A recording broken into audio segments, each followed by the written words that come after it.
Hello, and welcome to the third and final lecture on Chapter 3, which deals with one-dimensional motion. Now, today I'd like to discuss the concept of free fall.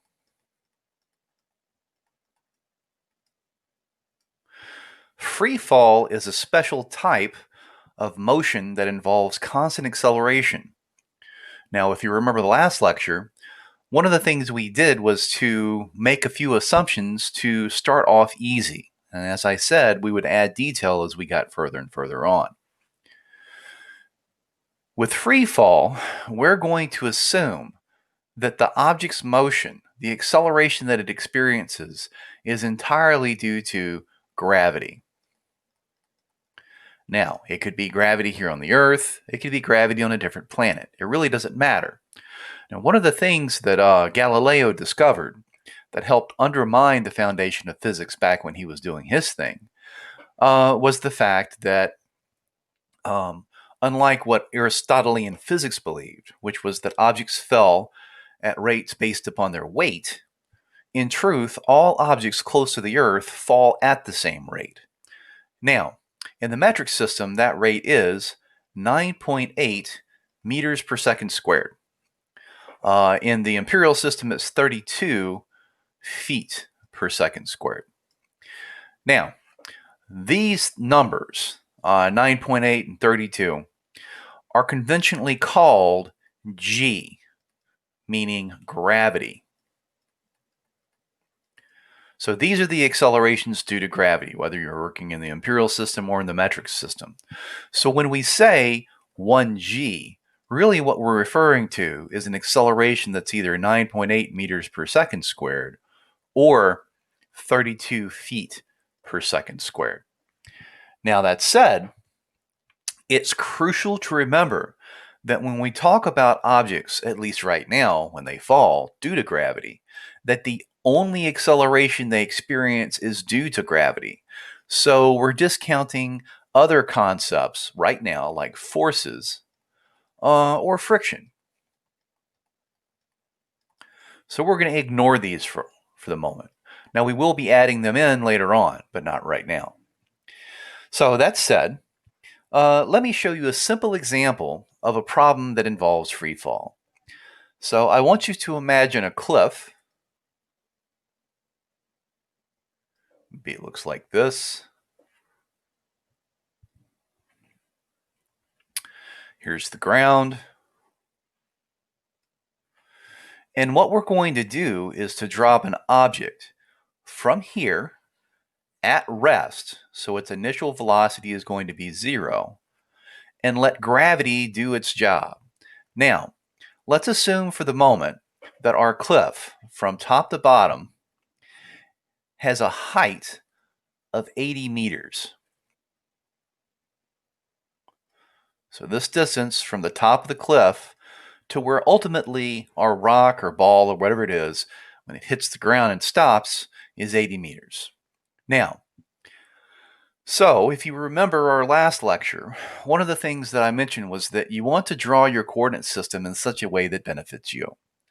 Now here, what's going to benefit us, I believe, is putting our coordinate system where your object starts, right here.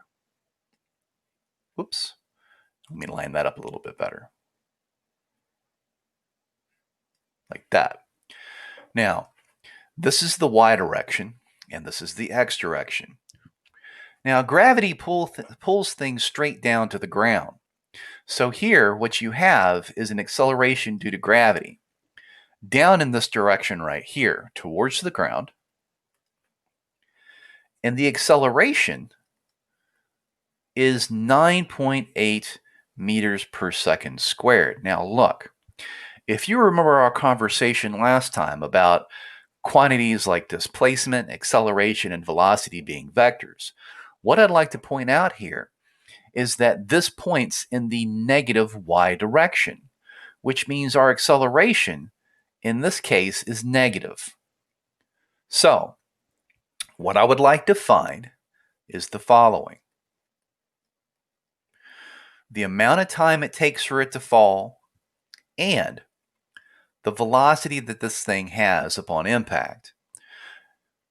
So, That said, what I'd like to point out is the following.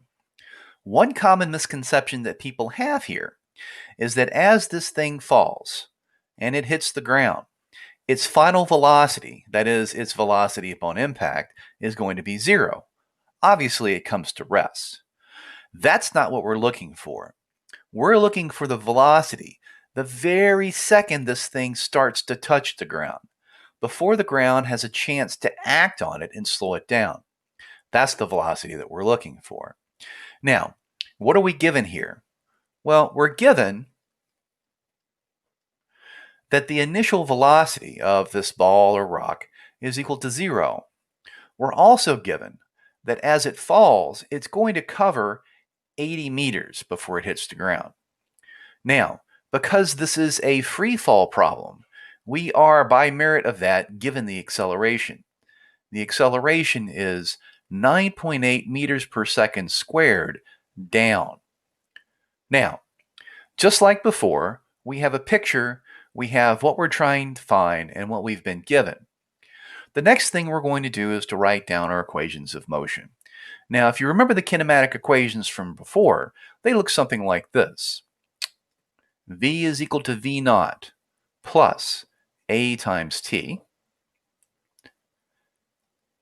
X is equal to X naught plus 1/2 AT squared plus V naught T.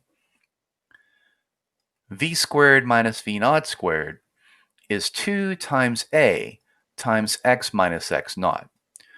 Now, these equations in form are the same ones that we'd like to use here, with one exception.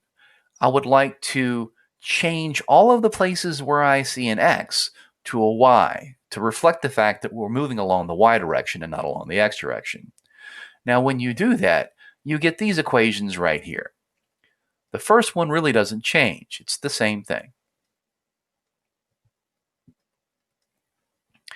This one changes to be Y is equal to Y naught plus 1/2 AT squared plus V naught T. The last one changes to give you 2 times A Y minus Y naught. Now, they're the same equations. The only thing that we've done is to do a change of variable. Now, this is actually going to carry over into our next series of lectures on 2- and 3-dimensional motion. Now, that said, we have our equations. Now let's take a look at what we've been given and see if we can reduce these in complexity a little bit. And the first thing I'd like to point out is that our initial velocity is 0. That's 0. That's 0 as well, and so is that. So our equations actually simplify a little bit to give us V is equal to A times T, Y is equal to Y naught plus 1/2 AT squared, and V squared is equal to 2 times A times Y minus Y naught. Now, the next thing I'd like to point out is that the height of our cliff may be 80 meters, but when our object hits the bottom, it will have traveled 80 meters down. Its position, that is, its final position, is going to be at the minus 80 meter point along the y-axis. So what that tells us is at the end of the day, when we're trying to find what the velocity is at that point, when we're trying to find how long it took for this thing to get to that point, what we're dealing with is a final velocity, or a final position rather, that is 80 meters below the origin. We also know, because we're starting off the top of the cliff and we've decided to call that the origin, that our initial y is 0, 2. So that actually helps us simplify even further. That goes away and that goes away, giving us final equations that look something like this. Now, we're trying to find both t and v. We have options here. For example, I could, presumably, use this equation to find time, but I would need to know the velocity first. Or I could use this equation to find velocity, but I would need to know the time of fall first. So this one really doesn't do us any good. If you look at this one right here, though, it will tell us how long it took for us to get to location Y, given the acceleration. So we could use this immediately to find time. Likewise, if I look at this equation right here, we could find the velocity given the acceleration and also its final resting place. So we have options. We could start with time first, or we could start with velocity first. I personally would like to start with time first, so that's what we're going to do. So the first thing we're going to do is define time. Y is equal to 1/2 a times t squared. I'm going to solve for t squared to begin with. That's 2y over a. Then we'll take the square root of both sides, giving us a final time. The square root of 2y over a. Now, conventionally, when you have a square root, there's an understood plus or minus out in the front. But minus times do not make physical sense. So when you're trying to figure out whether it's positive or negative here, you're always going to choose the positive value for time. So in this particular case, it's the square root of 2 times. Now our final resting place down here is minus 80 meters. The acceleration that this thing is experiencing is the acceleration due to gravity, which is 9.8 meters per second squared, but it's down. Now, if you plug this into a calculator,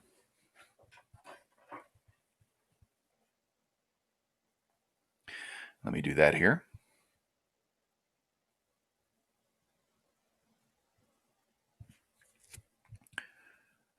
Times minus 80 divided by minus 9.8.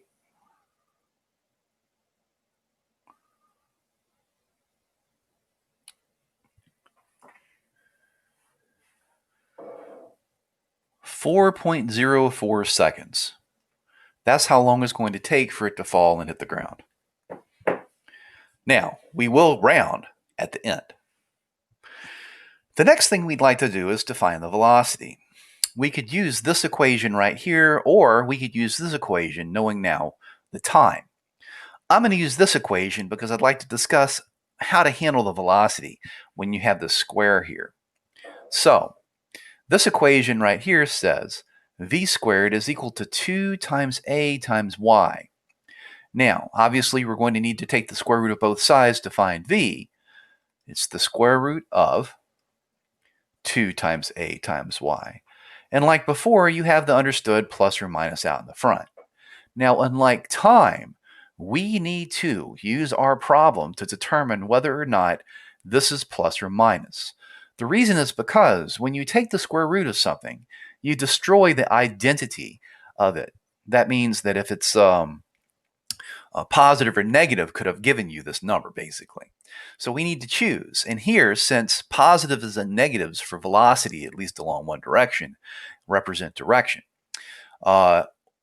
as this thing falls and it hits the ground, it's going to be moving this way, which is in the negative direction, which means we should choose, because of our understanding of the problem, the negative. Minus the square root of 2 times minus 9.8 meters per second squared times minus 80 meters.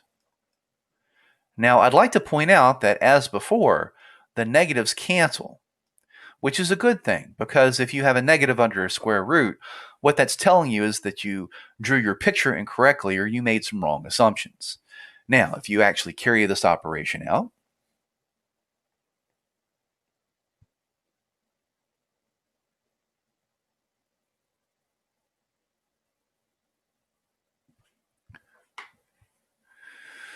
you get a final velocity of about 39.6 meters per second.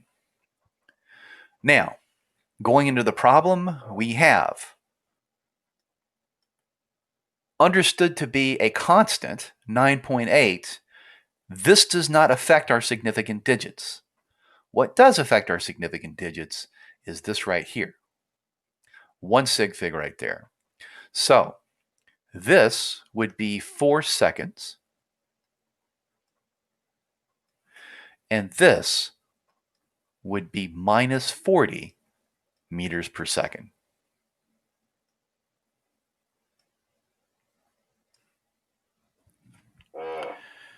So this is a simple example of a free fall problem. What I'd like to do is to work a variety of these things so we can get a feel for what happens when you actually work more complicated problems like throwing balls off of cliffs and stuff like that with velocities. This is a pretty simple one. So let's move on. So what I'd like to do, just as a simple example to begin with, is to work one that looks like this. So on the previous cliff,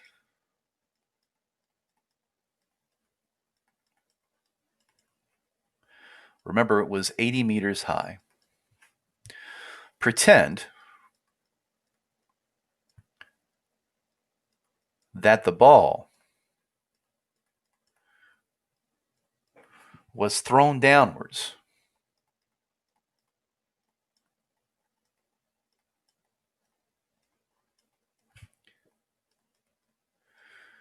with initial velocity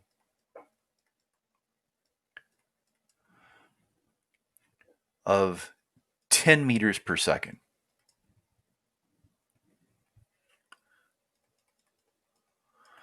Find the time to fall. Oop.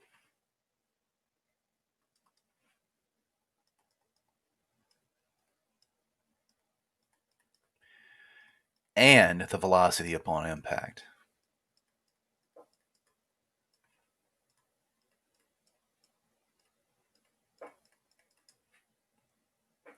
So let's draw our cliff. Right there. There's the ground right here.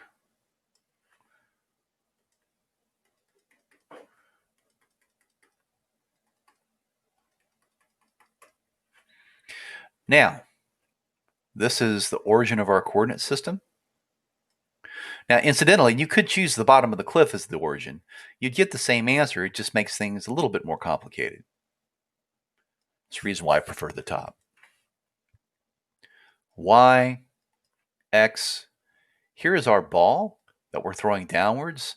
It now has a velocity that's downwards of 10 meters per second. Remember, it's down. Now, we are given that this is falling in a free fall condition. And what that means is that we know what the acceleration is already. 9.8 meters per second squared down. Now, what we would like to do is as this thing falls, find down here the velocity and how long it takes for it to fall. Well, how long is it falling? How far? Remember, the cliff here has a height of 80 meters. And we know from our previous problem that when this thing ends up down here, its final position in the y direction is going to be minus 80 meters.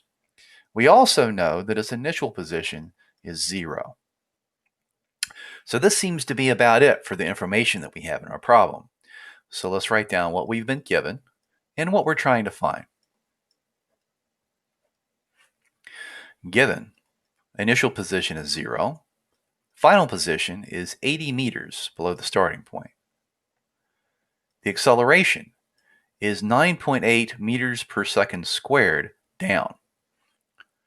Our initial velocity, which was 0 previously, is now 10 meters per second down. Let's see. I think that's about it. Now, what we'd like to do next is to write down what we're trying to find. We'd like to find the velocity upon impact and how long it takes for it to fall. So, let's write down our equations of motion. The kinematic equations say V is equal to V naught plus A times T. Y is equal to Y naught plus 1/2 at squared plus v naught t. V squared minus v naught squared is equal to 2 times a times y minus y naught. So remember, all we did was what we did before, recast the original kinematic equations along y instead of along x. Now, let's take a look at what we know and see if we can simplify these. And unfortunately, the only thing that really simplifies or goes away is y naught. Y naught is 0, y naught is 0. So that means that really the only change that we have here in our kinematic equations is that this is 1/2 at squared plus v naught t, and this is changed to being 2 times a times y, and that's about it. So what options do we have? What would we like to find? Well, we have to find v, we have to find t. We could conceivably use this equation right here to find v. We know v naught, we know the acceleration due to gravity, we also know where we're going to end up. We could also use this equation right here to find t, like we did before, but we have the added complication of the fact that our initial velocity is not 0. If we were to use this equation to find t, we would need to solve the quadratic equation and then pick the time that makes the most sense. Typically, you'll end up with one value that's negative and one value that's positive. And as I said before, time is always considered to be positive. On the other hand, if we were to find velocity first, we could use this equation here to find time very easily. And that's what I propose that we do. So let's start off finding velocity.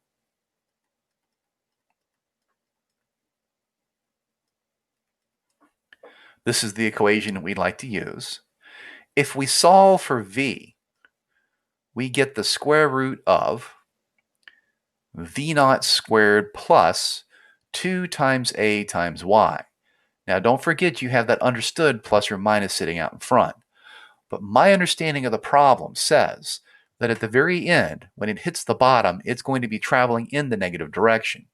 And that tells me that I need to choose the negative value when I actually do the calculation.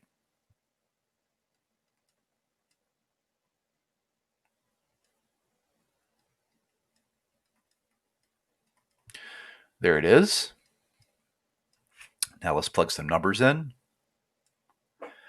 V naught is minus 10 meters per second.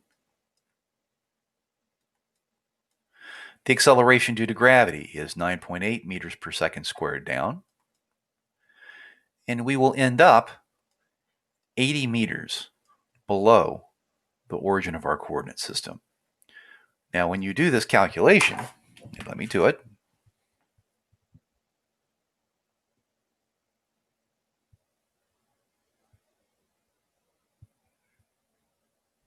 It's 10 squared plus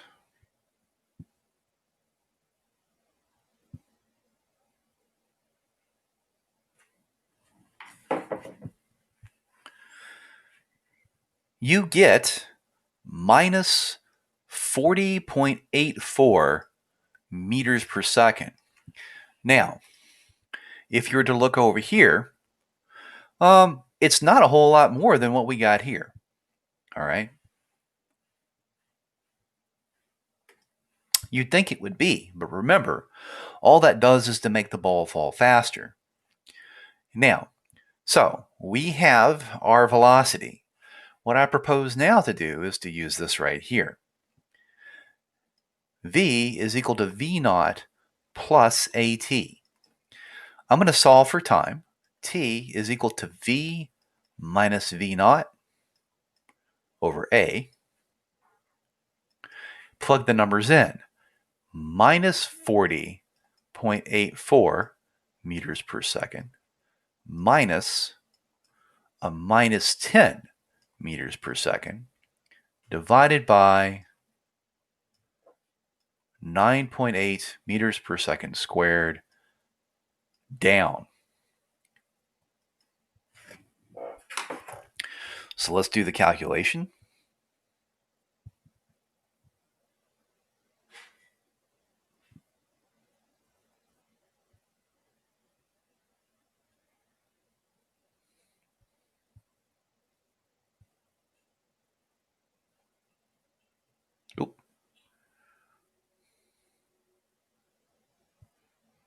There we go.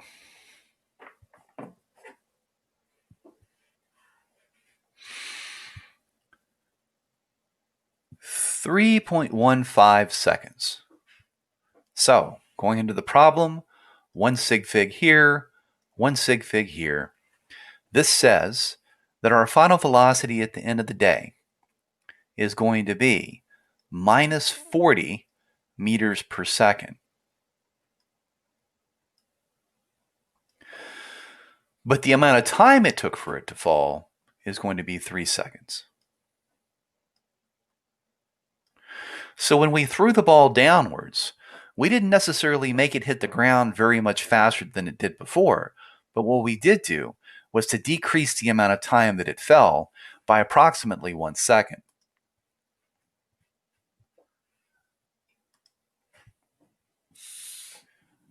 Now, let's do another example. This one's a little bit more complicated, but it's an important one to demonstrate how throwing things upwards affects their path up and their path down. So imagine a boy throws a baseball into the air with an initial velocity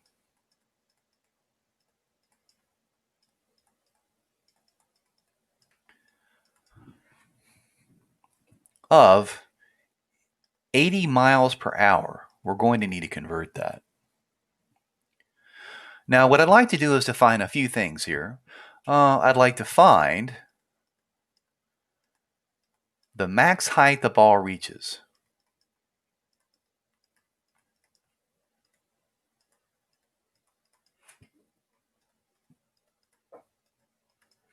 I'd also like to find how long it takes for the ball to reach this point.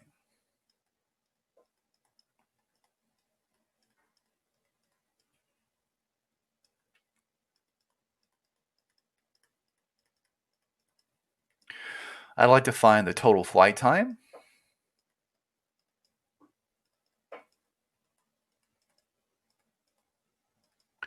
And the velocity upon impact.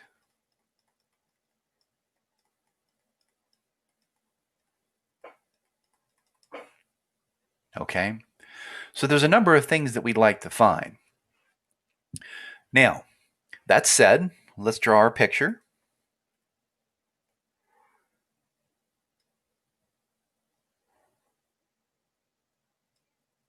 Oop. There we go. Let's label our axes,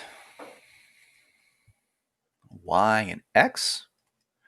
Now, one common point of confusion that I see people experience when they work problems like this is the desire to make it more complicated than what it really is.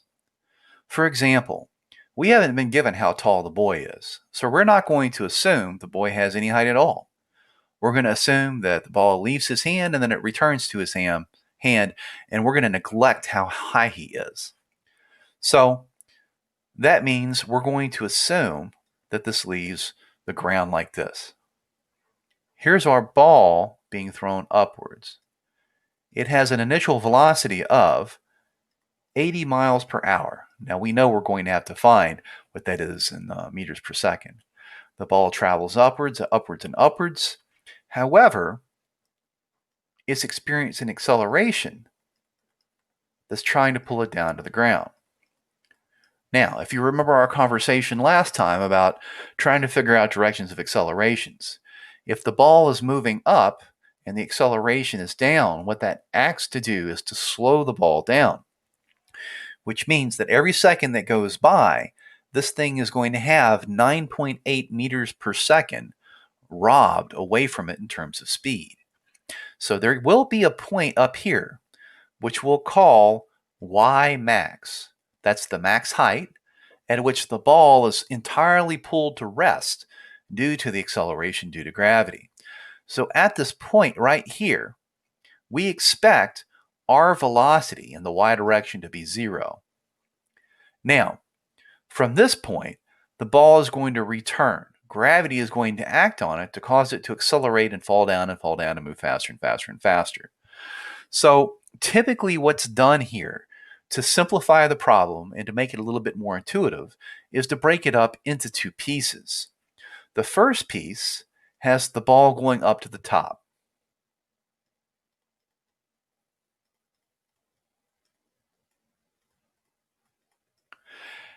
And the second piece has the ball fall down to the ground.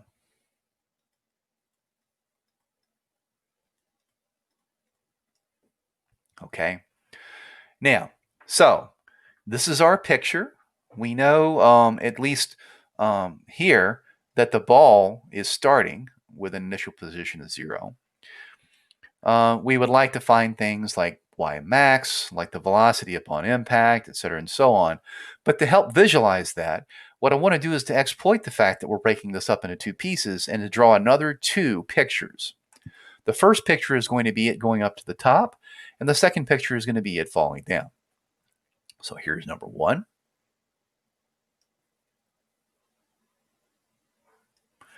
And here's number 2.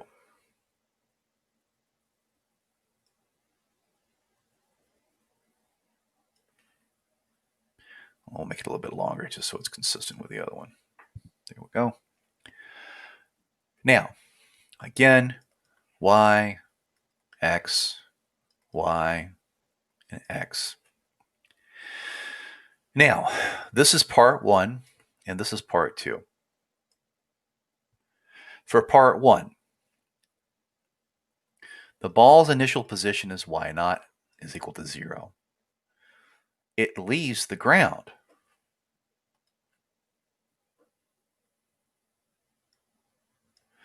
Traveling with an initial velocity of 80 meters per, or miles per hour rather, up. When it gets to the very top, we know that its velocity is, or its position, whoops, getting ahead of myself there. Its velocity at the very top is equal to 0. We know its position, we're just going to call out y max. That's something we're going to have to find. Is going to be y max, right? Now, we also know that's experiencing an acceleration due to gravity of 9.8 meters per second squared down. For the second part, we know that the ball is going to start its descent from this point in space, y max. This right here is going to be our initial position for the second part.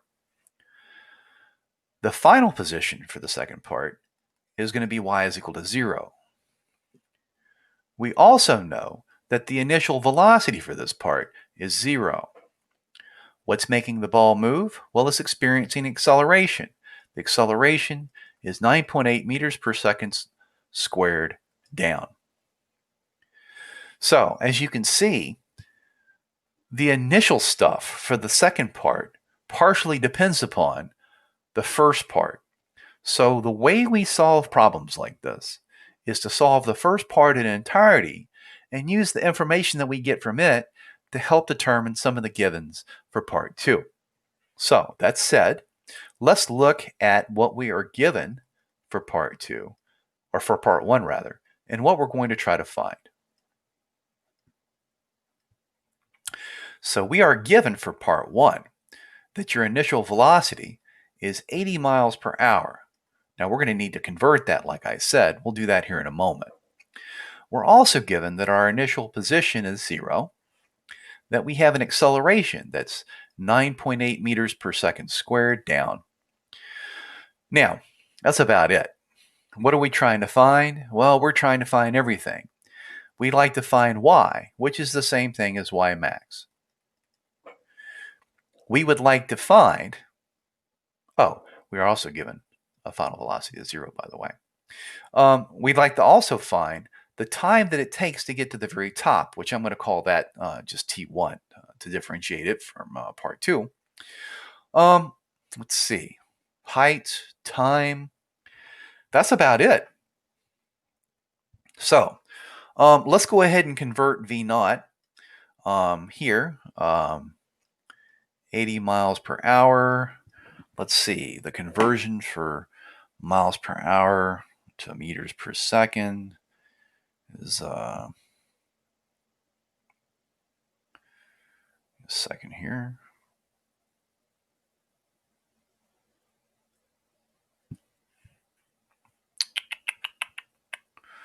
Actually, I'm going to make myself a little bit of room here and move this over. I should have done that before. Let's see here. There's 0.447 meters per second for every mile per hour, which makes this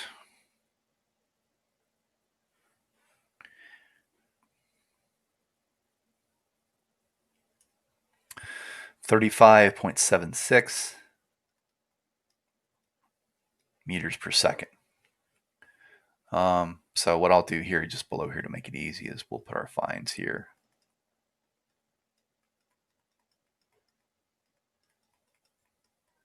So those are two things we're trying to find for part 1. Now, so I'll do my calculations for part 1 over here, just to keep things a little bit cleaner. And so what you want to do here is to, once again, write down your equations of motion. We have V is equal to V naught plus A times T. We have Y is equal to Y naught plus 1/2 AT squared plus V naught T. We have V squared minus V naught squared is 2 times A times Y minus Y naught. Now let's plug in the stuff that we know here that can simplify stuff. For example, we know that our initial position is 0. We also know that our final velocity is 0. So these equations right here actually simplified quite a bit. What I have here is that 0 is equal to V naught plus A times T. I have Y is equal to 1/2 AT squared plus V naught T. And I also have minus V naught squared is equal to 2 times A times Y. Now look, we're trying to find Y and T here. So this equation right here would give us T if we knew what the initial velocity was. We do. And if we knew what the acceleration was. Well, it's free fall. We do. So I propose using this to find time. Likewise, if I wanted to find, say, my position at the end of the day, I could use this equation right here, but that involves a more complicated calculation than just using this one, because we do know that our initial velocity is, 35.76 meters per second. We also know what A is. So it seems to me that these two equations right here are going to be the way to go to get what we're trying to find. So let's just start with time to begin with, since it's a little bit easier to do. Once again, I'm going to clear a little bit of room here.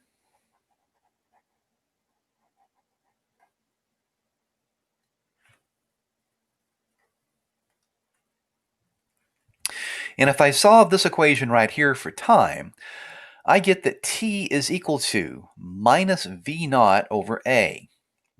So minus V naught is 35.76 meters per second. And A is 9.8 meters per second squared down. The negatives cancel, giving you a positive time, which, as we talked about before, that's what we want. So,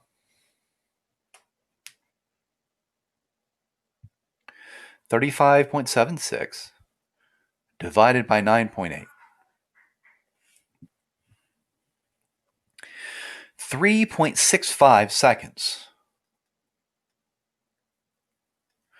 So what I'm going to do is to go over here and keep track of this stuff.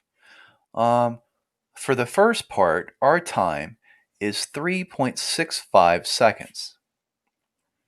Now, let's do the calculation that we need in order to find the maximum height. Once again, I'm going to make a little bit more room here.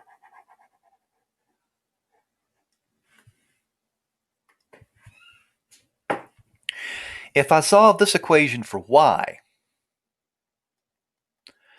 I get minus v naught squared over 2 times a.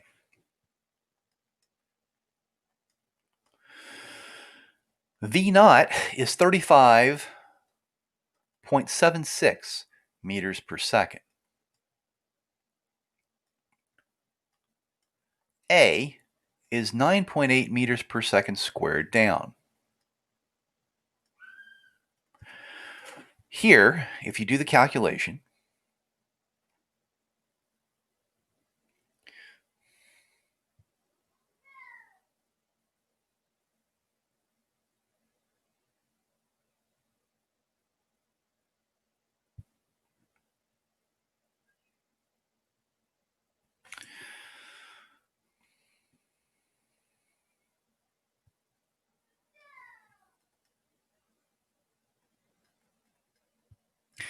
it's about 65.24 meters. So the ball is thrown upwards with a velocity of 80 miles per hour. And when it gets up to the top here, it'll be about 65 meters above the ground. Now again, remember, we round at the end. So once again, keep track of stuff.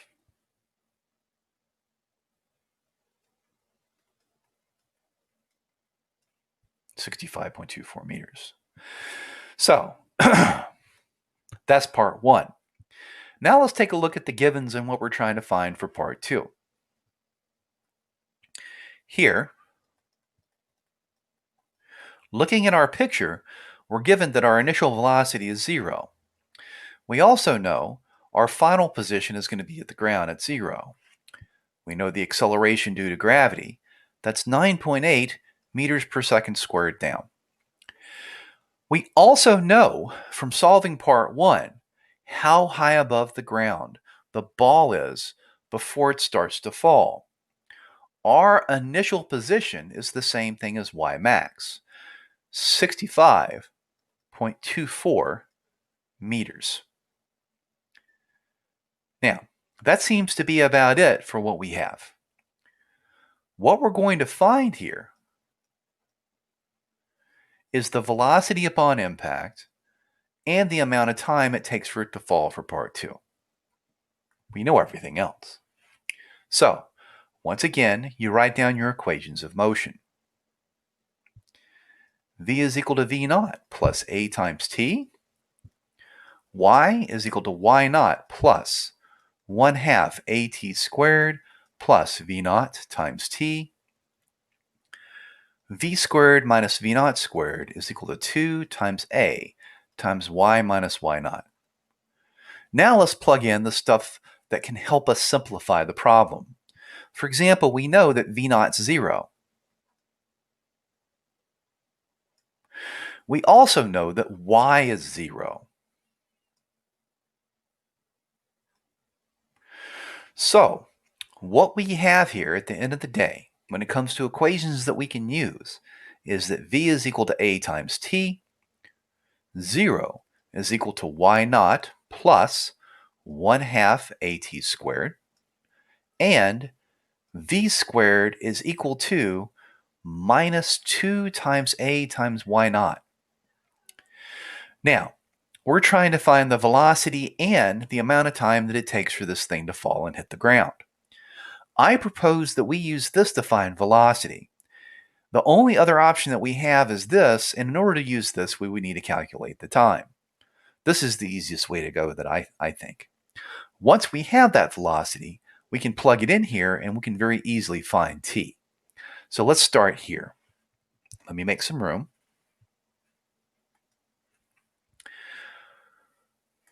Let's see. I'm going to work over here where I was doing 1.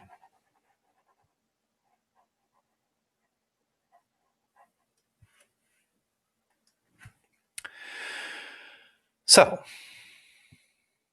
v squared is equal to minus 2 times a times y naught. Take the square root of it. Remember the understood plus or minus that sits out in front. Minus 2 times a times y naught. If you look at our problem, when this thing hits the ground, it's moving downwards. We're going to choose the negative.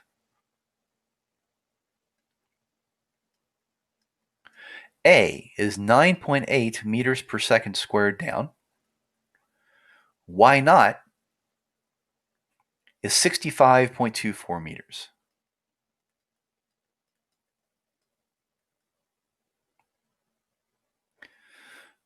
Notice that the negatives cancel out here, which is good. Let's go ahead and do our calculation.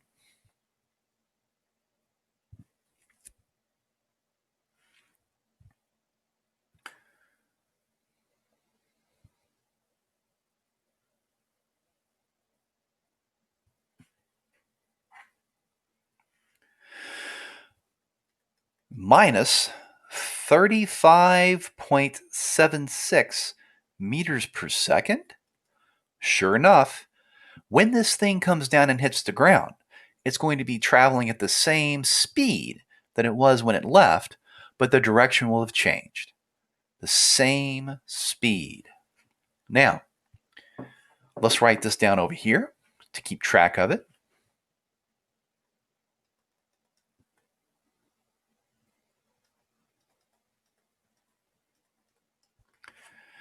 And let me erase my work area.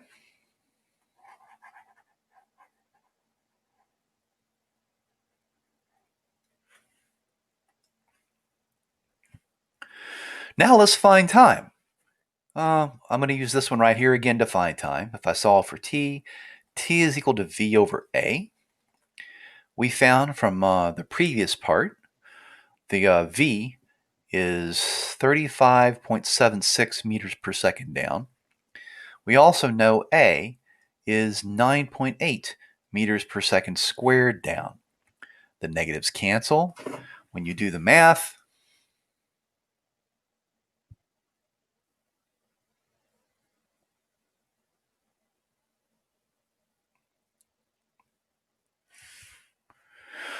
(3.65 seconds). The same for part 1. Now, the reason why this is the case is because this type of problem is called a symmetric problem. The first part of the problem looks like the second part of the problem in reflection. Now, what do I mean? Now, imagine taking and stretching this problem out, so instead of this thing going straight up into the air and falling back down, it was launched at an angle. We'll be talking more about this next time. If you were to launch this thing at an angle,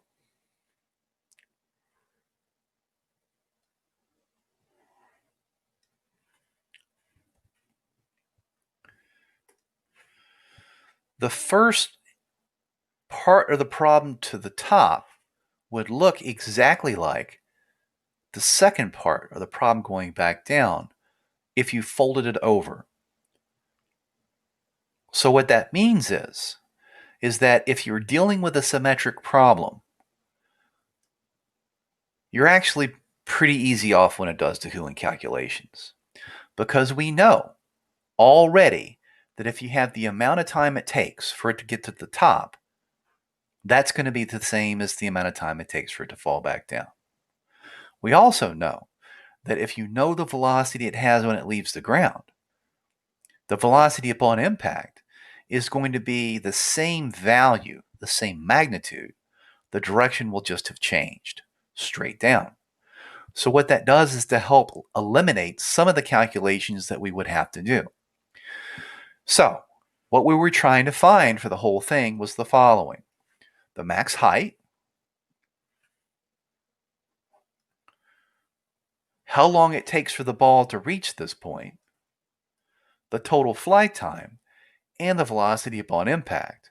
So, if you think about that, let me work a little, or let me remove a little bit of space here so we can work with it.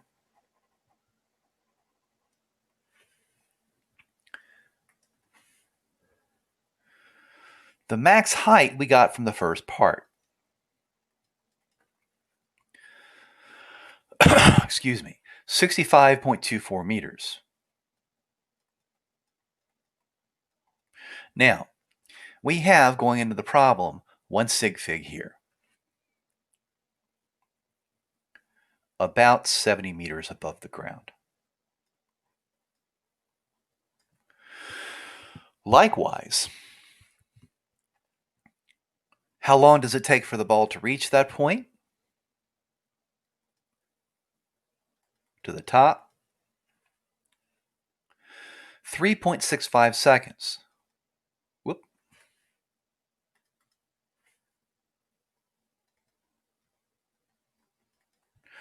Or 4 seconds when you round it to 1 sig fig.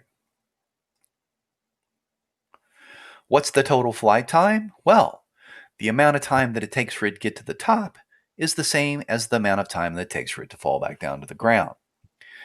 So the total flight time would be 2 times the max.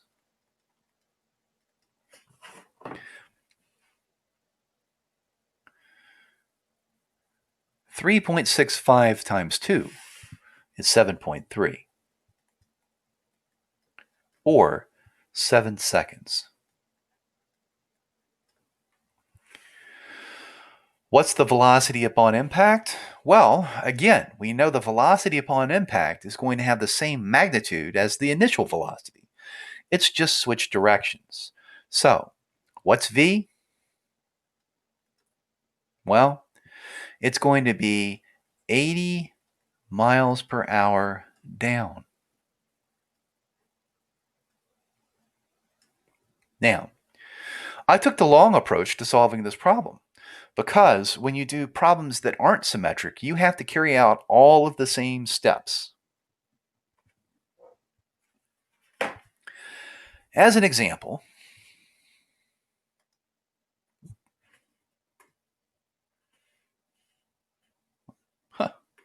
just use that one right there. As an example, I want you to imagine throwing a ball up off of the edge of a cliff.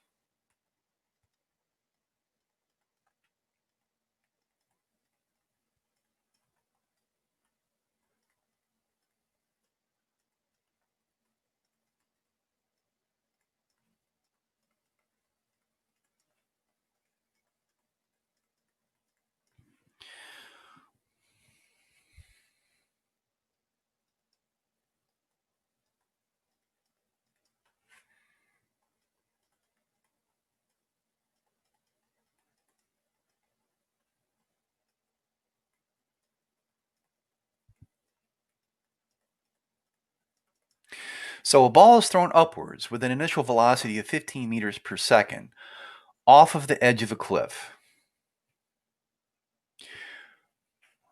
Just to be clear.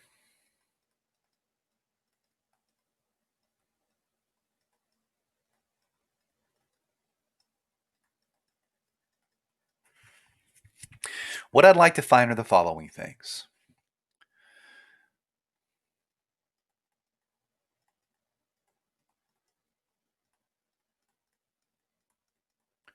The max height above the cliff,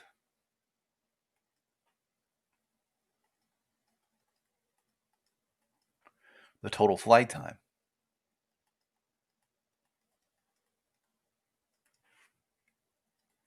and the velocity upon impact.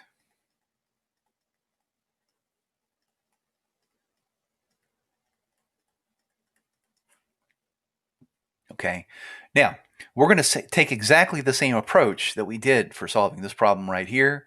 We're going to break it up into 2 pieces. The hidden caveat, though, is the following. We can't just assume that the flight time is going to be double the time to the peak. We can't just assume that the velocity upon impact is going to be the same in magnitude as the initial velocity. And the reason for that is because this is not a symmetric problem. For this one, it's going to look like the following.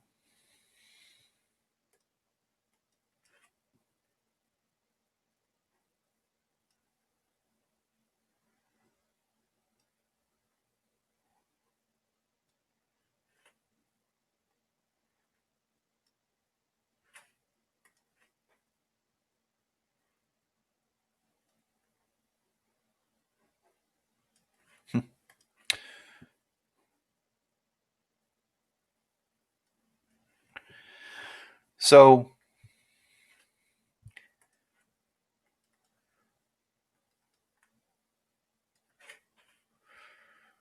here's our cliff right here. This is the starting point, at least for the first part. The ball is going to be launched up into the air like this with an initial velocity. It'll reach a peak height we'll call y max. But then when it falls, it's going to pass the point it left and continue to fall downwards until it hits the ground. Now, what that means is that the first part of your journey, the part of your journey leading upwards, does not look like the second part. They don't look the same. It looks more like up and then a long fall down like that. So you can't just double things here, unfortunately, or assume that magnitudes of velocities don't change compared to the beginning and the end point. So what we're going to do is to, once again, break this up into two pieces. The piece going up to the top, and then the piece coming back down to the bottom. So let me draw those here. I'll use this space over here just to make my life easy.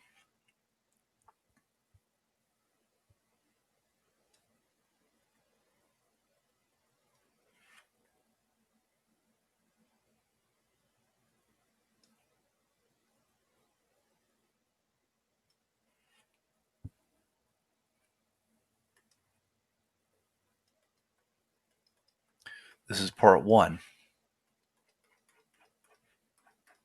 Here's the ground, the cliff, our initial launching point. For this, we care about the ball launching upwards at 15 meters per second, and then it reaching a peak up over here, where we know we're going to have to find y max. That's going to be y for that part. But we also know that the velocity up there when it hits that turnaround point is equal to 0. We also know that the thing that's causing this thing to slow down and stop at that point is the acceleration due to gravity, which is 9.8 meters per second squared down. We're going to call our initial position here 0, because that's where we decided to draw the 0 of our coordinate system. And this seems to be it for the first part when it comes to what we've been given. So for this part right here, we are given, and again, this is for the first part, we're given an initial velocity of 15 meters per second. We're given an acceleration of 9.8 meters per second down, or per second squared rather. We're given a starting point of 0. We know at the peak that our velocity is equal to 0. Now, we're trying to find y at the top, which is the same thing as y max, height above the cliff. We're also trying to find the time for the first part. Now, what's going to happen is this. When we find these things, we'll use this information to help fill in the givens for part 2. Now, remember, we know that we're going to be 85 meters above the ground. That doesn't affect the first part because the first part is just above the cliff. For the second part, though, when you fall from up here to hit the ground, you have to add in that additional 85 meters that you're going. I just want to point that out. So we'll get to that here when we draw the second part. Let's go ahead and do that.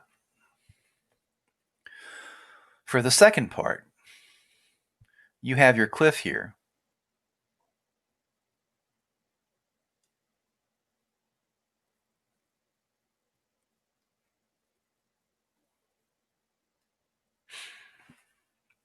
but I'm going to choose my starting position way up here where y max is.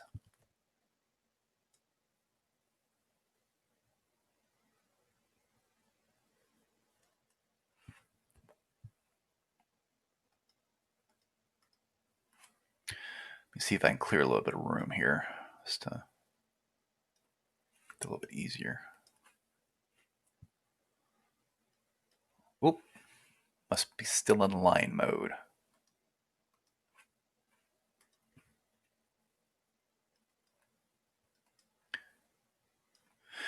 Now, for this part,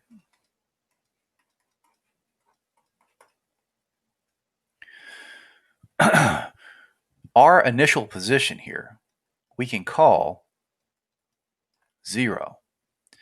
But when it gets down to the bottom, our final position is going to be the y max that we got before, plus the height that this thing is above the ground. Now, that height from our problem here was 85 meters. So when we add in the height, we have to also take into account the direction, if you don't remember that, which means that this is going to add in as a negative. Okay. We know for this part as well, as part 2 again, that our initial velocity now is 0. So we have an acceleration due to gravity.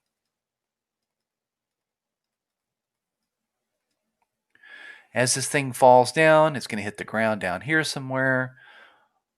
We're going to try to find the velocity, and we're going to try to find the time as well. So for the second part, just the stuff that we've been given so far. Remember, we're going to go and backfill this in. We're given an initial velocity of 0. We're given an acceleration due to gravity.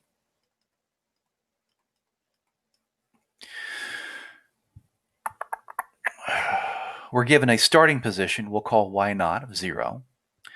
We're going to find y. We'll backfill that in from what we've been given. And we're going to need to find the velocity upon impact and the amount of time it takes for it to fall. So let me clear some workspace over here. I'm going to erase this. We already know what's going on. Let's not forget that height though, okay?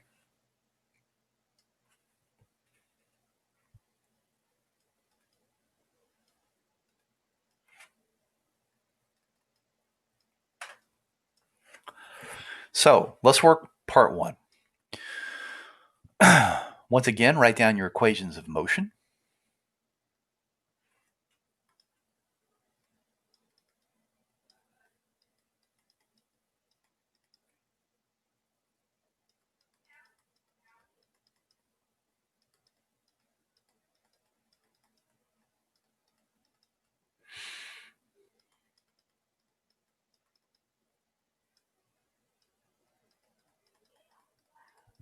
Then take a look at what we've been given for part 1 and see if we can simplify.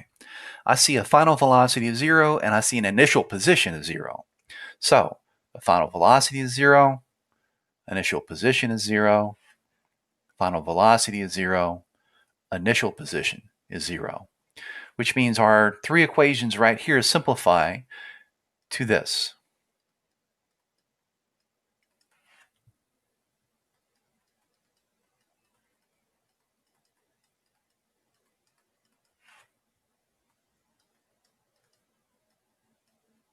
Oops, sorry. This shouldn't be V naught. This should be V is 0. So let me, V naught's okay. Sorry about that mistake. So there are 3 equations. Now, so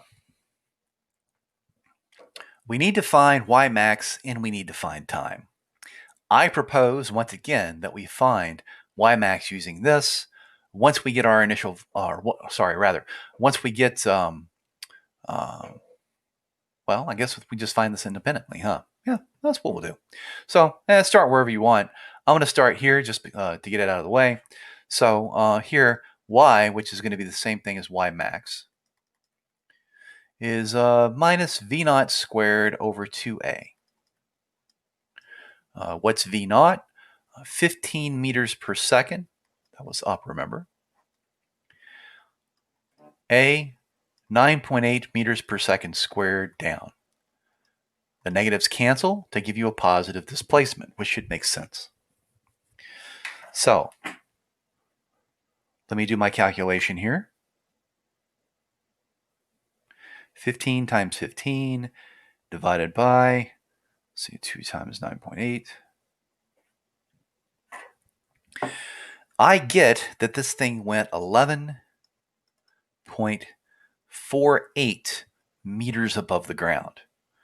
Oh, well, that's actually really convenient. Now that we know that, we can actually go over here and fill in the y for part 2. So, what that means is, here, we have to go 11.48 meters down, along with another 85 meters down. If you add those together,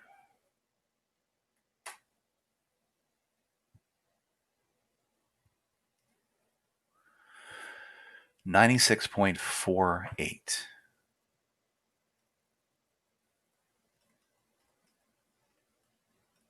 Down. Okay, good. So that's great. We've got that taken care of. Now let's find time, and we'll use the first one to find time. Solve for t.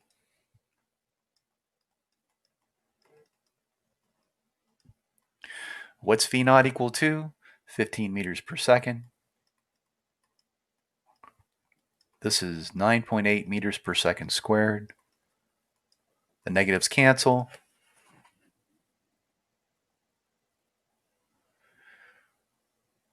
(15 divided by 9.8), about 1.53 seconds. So what I'm going to do is go over here and keep track of these things. We found that y max was 11.48 meters. We also found that the time for the first part is 1.53 seconds. Okay, now let's do the next part. Let me clear my work area here a little bit.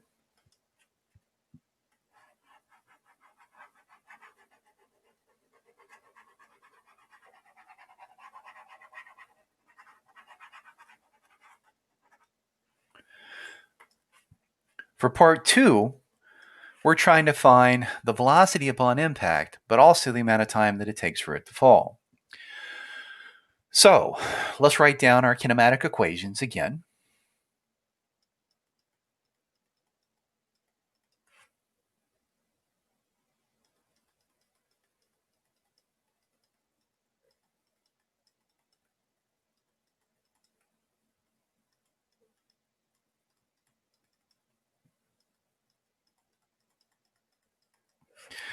And take the stuff that we've been given here and see if we can simplify. Now, in this case, your initial velocity is 0 and your initial position is 0. So that's 0, that's 0, that's 0, that's 0, and that's 0, which means that our equations actually clean up pretty well.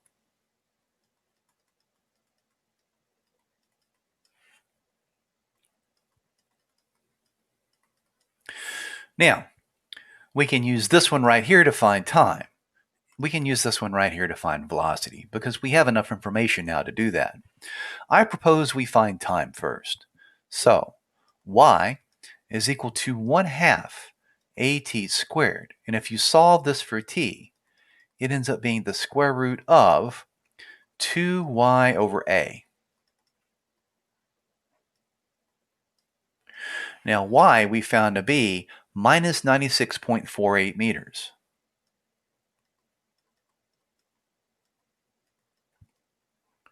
A is 9.8 meters per second squared down. The negatives again cancel each other out, giving us a positive time, which is exactly what we want.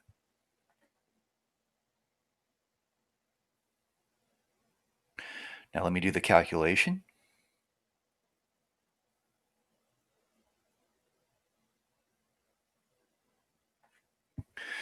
4.44 seconds.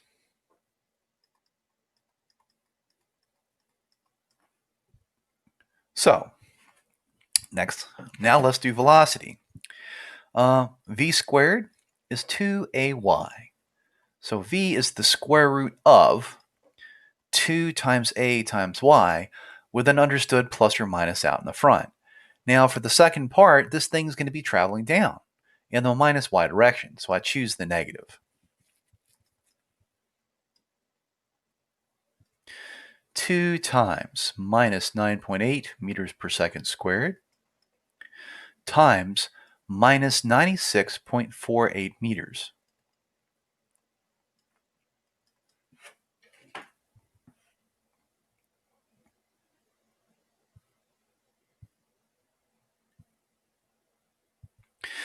$96.48 meters.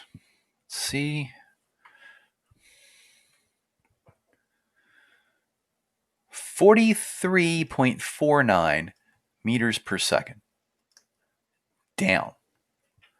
So, let's record that information over here.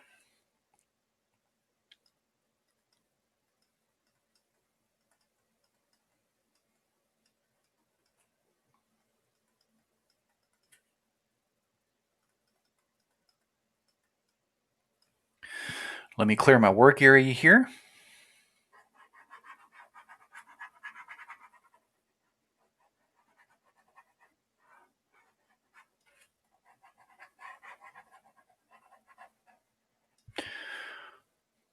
And now let's start answering stuff. What's the max height above the cliff? Well, from the first part, we found that 11.48 meters. So Y max is 11.48 meters. But if you look here, 2 sig figs and 2 sig figs, that will round to 11 meters.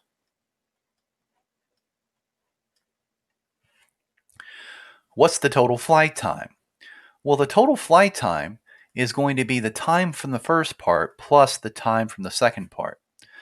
Now, like I mentioned last time, or earlier rather, this is not a symmetric problem. You can't just double times.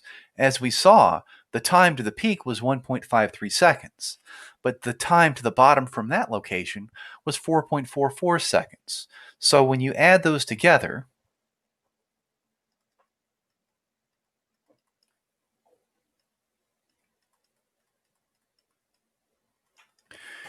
and you hold it to 2 significant digits,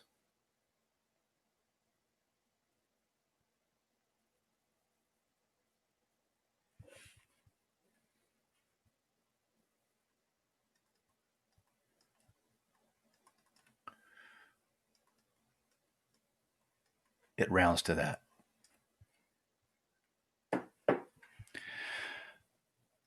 For the last part, the velocity upon impact we got from the second part, 43.49 meters per second squared.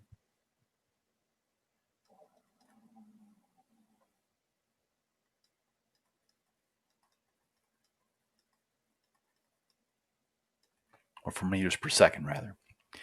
When you round this here to 2 sig figs,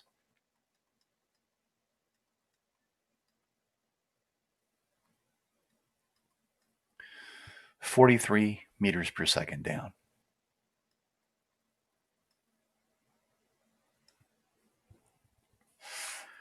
So, that's the extent of the free fall problems that I'm going to work. Now, what do you do about situations where accelerations aren't constant? Well, that's a little more complicated.